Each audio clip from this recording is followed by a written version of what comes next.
Let me start at the outset. I'm an accountant. I value audits. My wife was an IRS auditor, so we need that. There's no doubt about it. Okay, you can argue legitimately, to what extent, how many auditors, how much we should spend on it. That's legitimate conversation. I do have to admit, though, every time I hear the chairman or the chairman of the Finance Committee say the word wealthy tax cheat, I think of the name Hunter Biden and all of the Biden family members who have been participating in his influence peddling grifts. I think it's interesting, as much as this hearing is emphasizing on audits, that when Senator Grassley and I were conducting our very legitimate investigation using our constitutional responsibility of oversight, when we were investigating tax cheating, influence peddling, money coming in, tens of millions of dollars from foreign entities to impact potentially U.S. policy. Democrat senators, our ranking members, not only frustrated, I would say obstructed our investigation by falsely claiming we were soliciting and disseminating Russian disinformation. Now, that just happened to parrot what we've now found out the FBI set up their Foreign Influence Task Force, what they were doing in their catch and kill operation, find derogatory information that was being developed by 40 confidential human sources, and then go kill it. Go say, no, don't look into that. Don't go down that investigatory hole, because that's Russian disinformation. So the question I have based on that, Professor Sarin, it's obvious we have a dual system of justice applied to tax compliance. When somebody is connected politically as Hunter Biden, when his investigatory team allows the statute of limitations to expire on the most serious tax evasion charges, what does that dual system of justice, what does that do in terms of taxpayer compliance?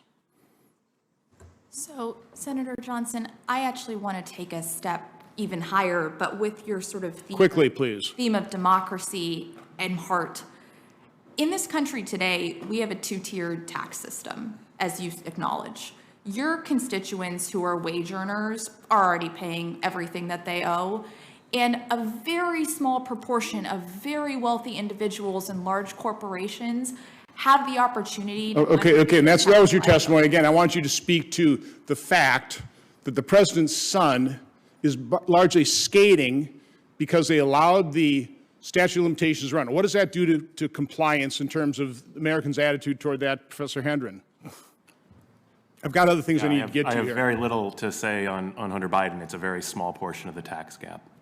That is true, but it's a very large portion in terms of Americans' attitude toward our dual system of justice. So Mr. Edwards, what do you think that does in terms of the public opinion of complying with taxes when one wealthy, connected individual basically avoids prosecution? I agree, and it shows the general problem. There's a huge IRS management problem. We ought to fix IRS management before anything else. The IRS, lost or destroyed 30 million tax returns in Ogden, Utah. They don't have a good explanation for that. The huge theft of thousands of high-end tax returns a couple years ago. There's a big management politically motivated theft and then distribution to ProPublica. Okay, that's politically motivated. I want to turn to the solution here. Again, I'm all for auditing. We're always going to need it. The solution is simplifying and rationalizing our tax code. I developed this chart years ago. I think it's quite interesting. This goes back to 1959 and shows the top marginal tax rate. To what extent were we going to punish success, and then the extent to which we were successful at punishing success. It's remarkable. Over 60-some years, we've had as top tax rate as high as 91%, 70%, 50%, 28, 31, 39.6, 35. Now we're at 37%. But over that over 60-year time period, the average percent of GDP that we've raised in revenue is 17.3%. It doesn't change much because our tax code is so complex and as a result so difficult to comply with. It is notable that even after the tax cuts from 2018, the last 3 years has been above that average, 17.9, 19.6%. Last year was 18.2%. So increasing tax rates is not going to work. I would say dramatically, and I mean dramatically simplifying but also use the term rationalizing. Our tax code is completely irrational. We have different forms of tax rates on different kinds of incomes. I mean, income ought to be income. From my standpoint, it ought to be based on cash generation. There's so many ways of simplifying this, and right there, you would dramatically increase compliance because, again, if tax rates are kept low, it's easy to comply with. There's the solution. Let's quit talking about sending more agents to harass Americans, and let's talk about the real solution, which is simplification and rationalization. Would any of you like to comment on that? I would just like to comment. Professor Saren's chart that was put up by the chairman is a fascinating chart. I would differ from Senator Romney in that it's true that modern businesses got complex. A lot of what drives that chart, frankly, is corporations making extremely sophisticated structures to avoid tax.